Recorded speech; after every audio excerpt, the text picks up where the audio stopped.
মানুষ কেন ডাক্তার ইউনূসকে কমপক্ষে ৫ বছর ক্ষমতায় চায়? ডক্টর মুহাম্মদ ইউনূস, নোবেলজয়ী, গ্রামীণ ব্যাংকের প্রতিষ্ঠাতা, দারিদ্র্য বিমোচনের অগ্রদূত। কিন্তু প্রশ্ন হল, মানুষ কেন তাকে বাংলাদেশের ক্ষমতায় দেখতে চায়? বাংলাদেশের মানুষ রাজনীতিতে ক্লান্ত। একই মুখ, একই দুর্নীতি, একই প্রতিশ্রুতির খেলা চলছে।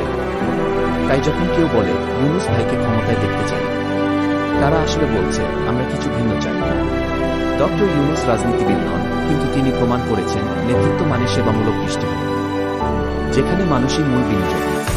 তিনি দেখিয়েছেন উন্নয়ন মানে রহস্য নয়, মানুষের জীবন বদলানো। ২০০৭ সালে যখন তিনি রাজনীতিতে আসার ইচ্ছা প্রকাশ করেন, ব্যবস্থা তাকে স্বাগত জানায়নি, বরং বাধ্য। একটার পর একটা মামলা, অপপ্রচার, চাপ, যেন বিভিন্ন কণ্ঠকে দমন করতে চায় সিস্টেম। আজও অনেক মানুষ বলে, যদি ডক্টর ইউনূসের মতো কেউ দেশ চালাবে। এই চাওয়া কেবল ব্যক্তি নয়, এটি এক ধরনের বিশ্বাস।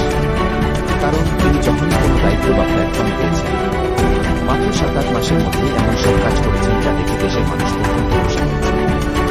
এই কারণেই দেশের প্রায় ৮৫% মানুষ মনে করেন ডক্টর ইউনূস যেন অন্তত ৫ বছর দেশ চালানোর সুযোগ পান।